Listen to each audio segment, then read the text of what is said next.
You tell the story of this piece so convincingly and so beautifully. And Stella, originally Dina was going to play this piece with Clark, because I invited him to play, and I said, "You can play with Dina, you know, it'd be great." And he said when I asked him again, he said he would love to play with his regular partner, with Stella. And I'm very glad you did, because you're playing together and you've worked together, and I have something to say to you, which is, I was just talking about the disappearing eighth notes. One of the things that Dina has developed, and the very greatest duo pianists or chamber music pianists have developed, is you don't notice the little notes. But the piano is a percussion instrument, and to downplay the percussion instrument, what Dina does when she plays is, and it was true of Patricia Zander, was my first wife, and she played, you can hear with Yo-Yo Ma, she played for years. You never could hear those eighths, it was just color. And this performance will grow immensely if you can do more of that. Just make the eighth notes very colorful and not notey, not percussive. And you have an exquisite sound. And you know how sometimes somebody plays something and there's really nothing to say? And that's the case here. Your performance of the piece is absolutely well thought out. I only have one idea to share with you. And this is a question that must come up for everybody who plays this piece. It's marked vivace, which is very odd, because it doesn't have the character of vivace. It has, but not what? too much. It says not And not so much, not too much, exactly, not too much. But it does say vivace, and you're getting some of it. But I think there's an over-the-bar line feeling where the rests are not stopping places, but going places, where you can think through the phrase more, and you'll get more of that quality, and I think it'll be fantastic. But I have to tell you that your musicianship, I mean, this is a freshman in college, I mean, this is absolutely almost unbelievable that you're at this stage of your life, you're such a sophisticated, such a developed artistic person, and you care about music so incredibly. You know, in everywhere, we have 4-hour rehearsals, and Clark never stops loving the music for 4 hours every Saturday afternoon. And everybody around him could feel that love of the music and put it together with Michael, and that's why the Rachmaninoff sounded so great. You get players like this and a little guidance, and you got great music making. You can see it, you now understand it. And all the way through there are players of this ability, and it's a very exciting time for music. Maybe the most exciting time, because first of all, more people are listening to classical music than ever before by vast percentages.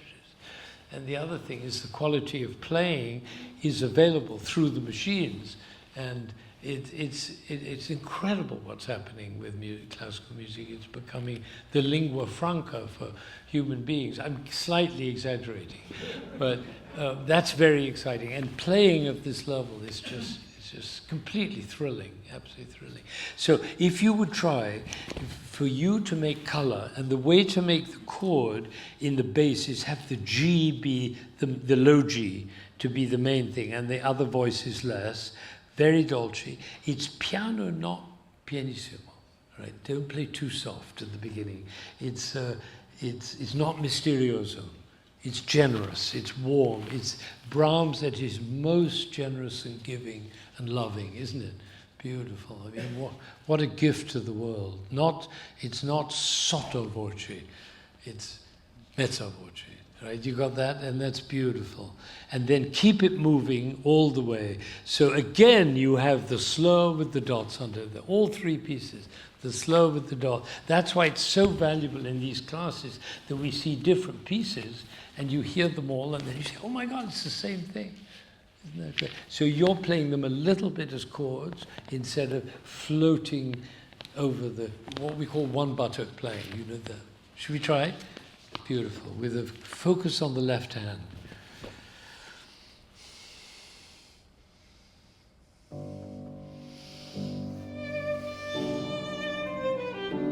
Yeah, don't rush those 3 eighth notes. I can't say it enough. Brahms loved eighth notes.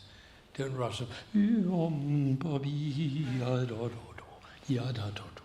And then don't end on the D. Have the D go through to the rest and then gasp, and then go to E, and then to G, and then to B, and then to D. You see how he goes up one thing. Let's try 1, 2. Oh, sorry.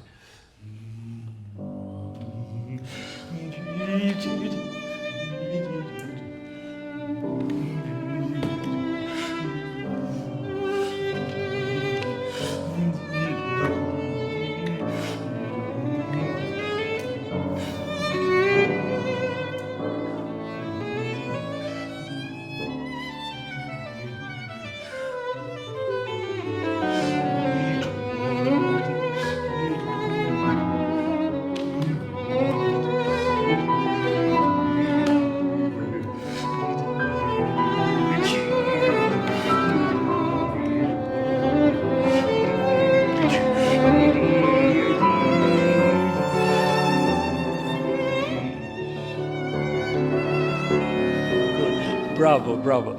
Fantastic. I mean, that was incredibly beautiful, and you were thinking all the time forward. I think that's what he meant by vivace.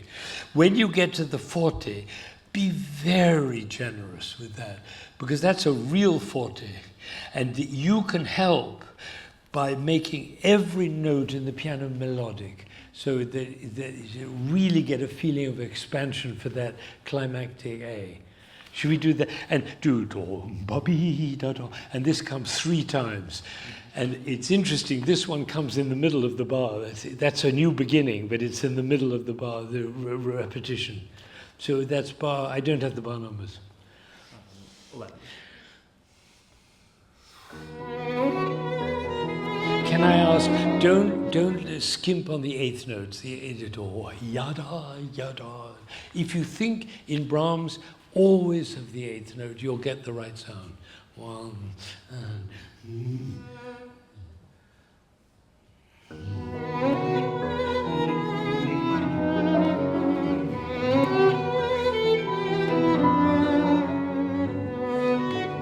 Right, now the 3rd time, first time, 2nd time, and the 3rd time is what's different. Different color, different direction. Do again. Beautiful.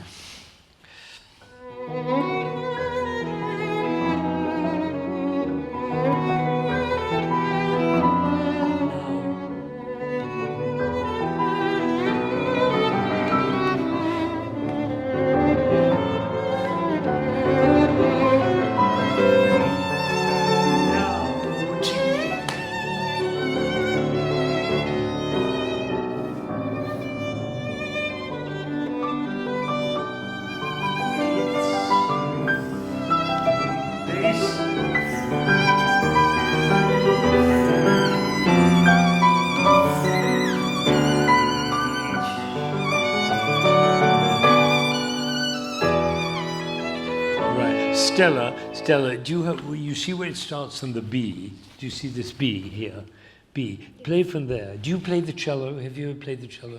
No. Right, I'm not surprised. But could you play that as if it was a cello? Look, B to C sharp, to D sharp, to E sharp, to F. Oh my God, is he ever going to end this? Do from there.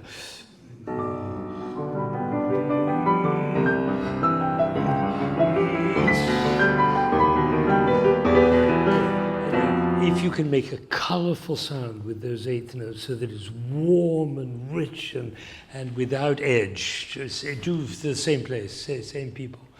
From the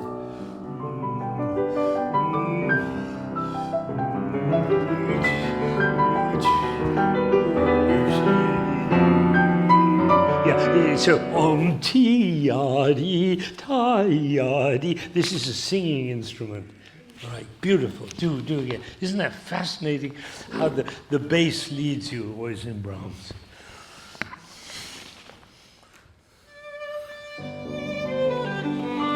Can I ask you, this is the main theme, so dum ba bi ya da da da. Don't rush it.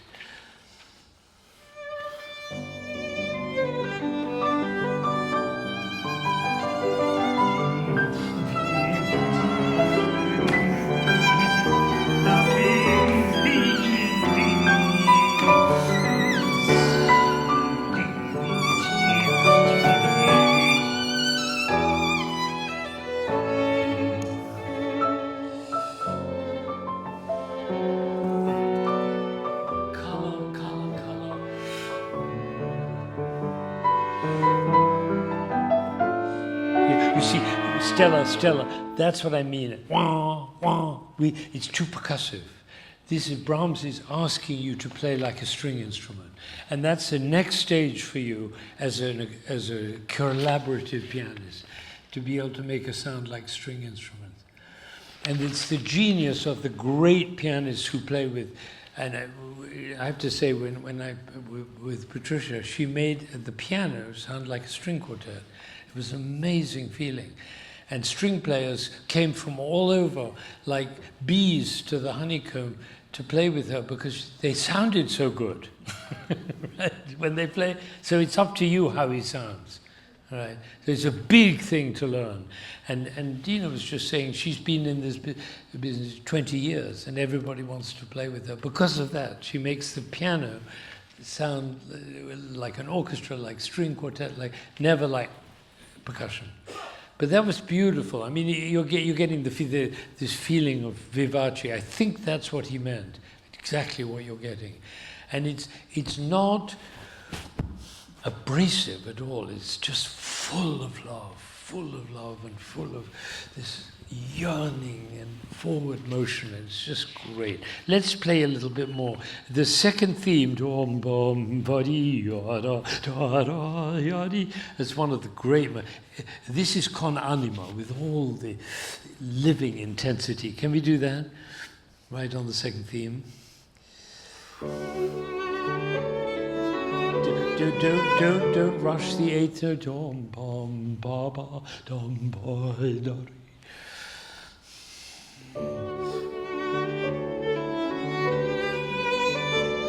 Good. Can you resist the crescendo? Because the crescendo comes next bar.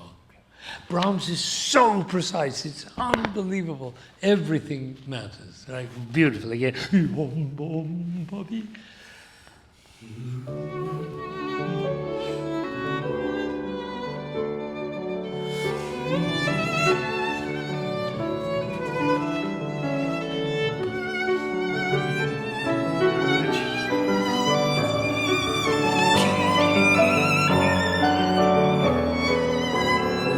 In a moment like that, since there's a limit to how loud you can play, be very expansive at the top, at the forte, so you make the contrast. But that was great, beautiful. Do one more time. I loved it, what you did with no crescendo, and then the crescendo came out. Exuberant on the third bar, isn't it? Really exuberant. Here we go.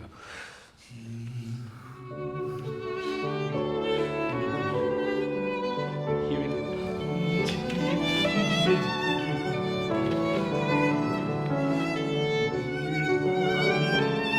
Crescendo, now take time.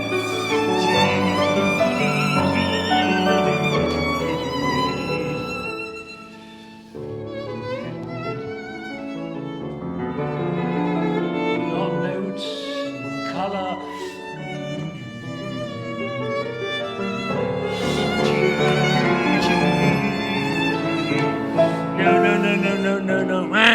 No, sorry, I don't mean it personally, but take more time and make color. Always beautiful color. Look, this is the next thing for you. You're going to be a great piano. I'm going to call it a accompaniment because Brahms was sitting at the piano. All the composers were pianists. Isn't that interesting? They all were pianists, except one. Yeah, I'll tell you, don't worry. Yeah. It's interesting. Every composer was a pianist except one, and that was Berlioz. He was a guitar player. But actually it's the same thing, kind of. But everybody was sat at the piano. Beethoven, Liszt, Mozart, Schubert, they were all pianists. So the piece depends on you. And so for you to develop this ability, which the people in this coming to this class hear week after week, which is Dina's mastery of this art, which is to make the piano sound warm and full and colorful and never percussive. That is next for you. And when you do that, when you learn it, you're going to be incredibly valuable to your people who play for you. All right? So can you take that and let's play one more phrase. And when you get to that phrase, Stella, take time so you can make this. There's no rush because he has forte crescendo. What an amazing idea. Not da-ya-da, but ta-ya-da. He wants you to take time on that. All right? Should we try?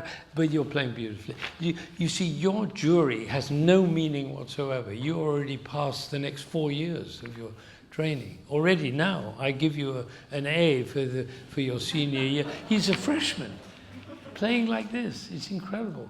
So actually the rest of your life is going to be very smooth.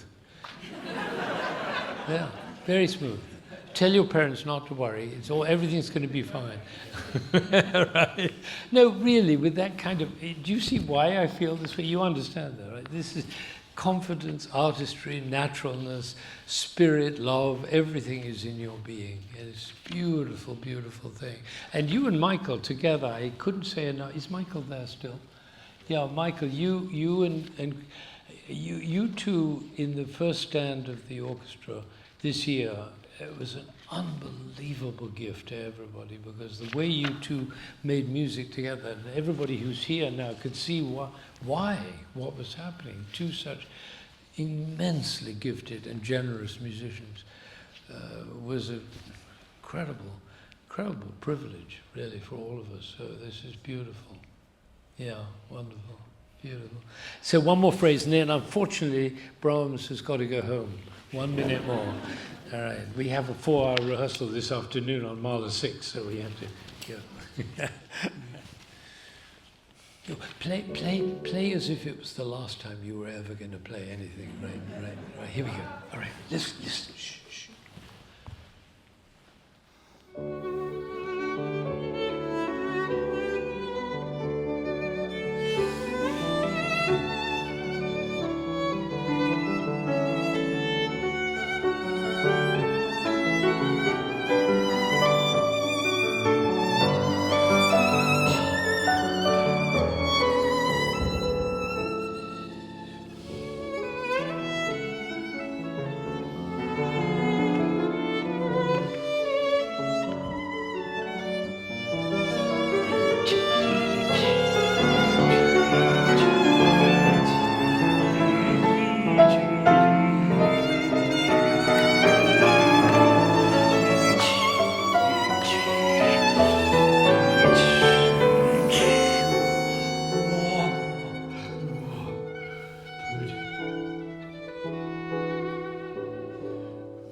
Thank you very much. Bravo.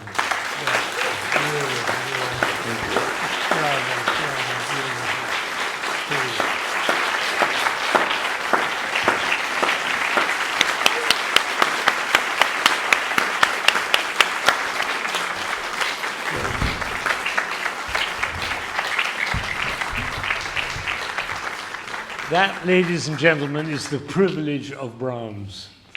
What a composer, that we're able to sit here on a Saturday morning, bathed in this incredibly beautiful music. And I think he would be kind of stunned if he were here to hear this level of playing and the trio and how this has been. Because in those days, this kind of playing was very, very rare. So thank you all for being here. It's the last class of the year. And see you in the fall. Wonderful. Have a wonderful summer. Thank you.